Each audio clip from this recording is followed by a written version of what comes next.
Well, hi, it's Dr. Summer Breakspear, and I spend most days working shoulder to shoulder with school and system leaders, trying to work out ways to enhance the long-term health and impact of our learning organizations. And one of the things that I've been really focusing on in my applied work is thinking about what are we going to do in the current state of overload in order to find ways to keep enhancing our impact and getting better at what we're trying to do in our schools. And a core idea that I've been playing around with is this concept of pruning and applying the pruning principle. I don't know about you, but when I think about what we're trying to do in education, one of the challenges is every time we enter a new term or enter a new year or a new planning cycle, we typically sort of end up in what I call the additive trap. And that is a kind of belief that if you want to make things better and you want to solve complex problems and lift outcomes to get to equity and excellence in whatever context you're working in, then what you've got to do is do everything you're currently doing and then layer some other things on top. And this is okay for a while, but of course, our schools and our school systems are long-term organizations. And bit by bit, we can find ourselves in a state that I called frenzied stagnation, where we're overloaded, we're exhausted, we're depleted, we're giving it our all, but we're not actually sure whether or not we're making meaningful progress. Does that resonate at all with you and your experience? I had one leader say to me, look, I've been flat out all week, I'm exhausted, and I don't know whether I've achieved anything. And I think that language really gets to the heart of how many of us are currently feeling in the state of educational change. So what do we do in the context where we still care a lot about having an impact, and indeed an impact beyond what we're currently having? But we notice that we're a little bit now like a computer that's been on for too long with too many applications and other things running. And now nothing's running as well as it could. It's running slow. And we need to find a way of rebooting. Well, I think pruning is a concept whose time has come. Pruning, of course, is a wonderful metaphor that we can draw from organic living systems, where we're not talking here about making budget cuts. We're not talking about streamlining and cutting back because people are getting rid of our resources. No, pruning is a very natural process that we need to take in order to ensure the long-term growth, vitality, and structural integrity of our schools. If we think about the purposes of pruning, it's not about taking away the underlying resources. We're not talking about here making sure that a plant or an orchard has less water, less access to sunlight or nutrients. No, this is a really careful thought about saying, given we have limited resources, particularly for us, time and people resources, how do we redirect those towards the things that are going to matter most? Number two, when things are going well, the funny thing is in education, we often leave them alone.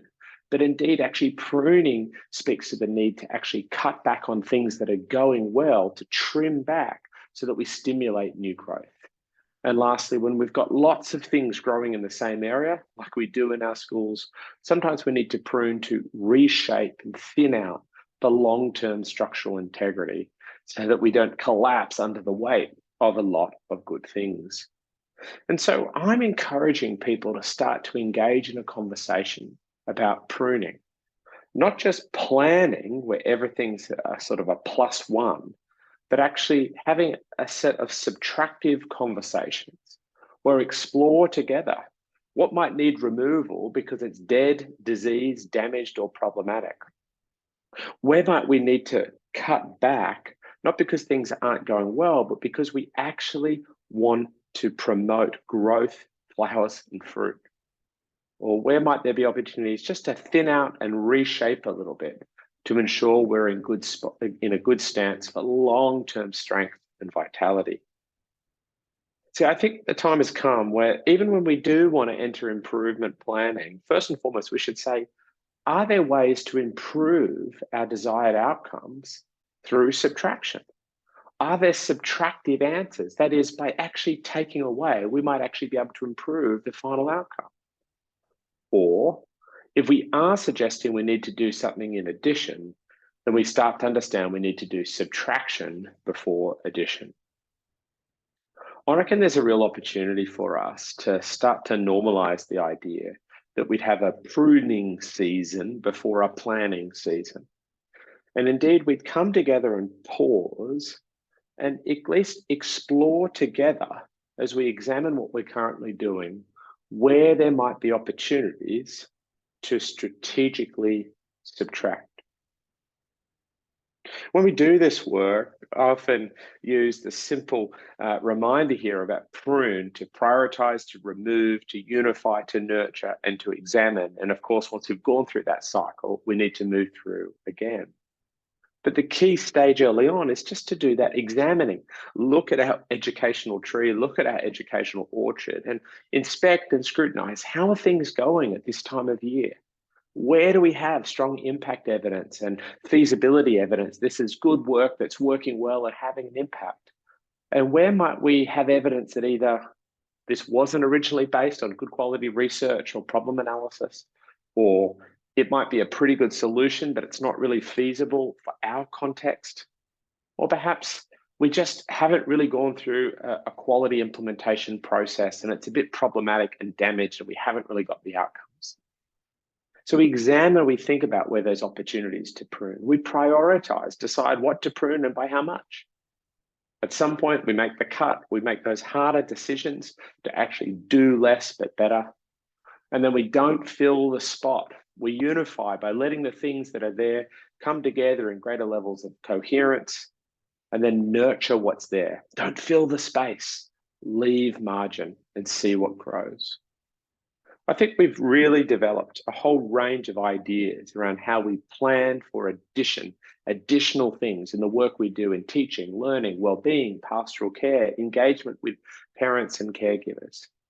But equally, to be quality long-term organizations that are able to produce the fruit, the outcomes that we want over time, I think we need a language, a framework, and a set of tools for how we prune together as well.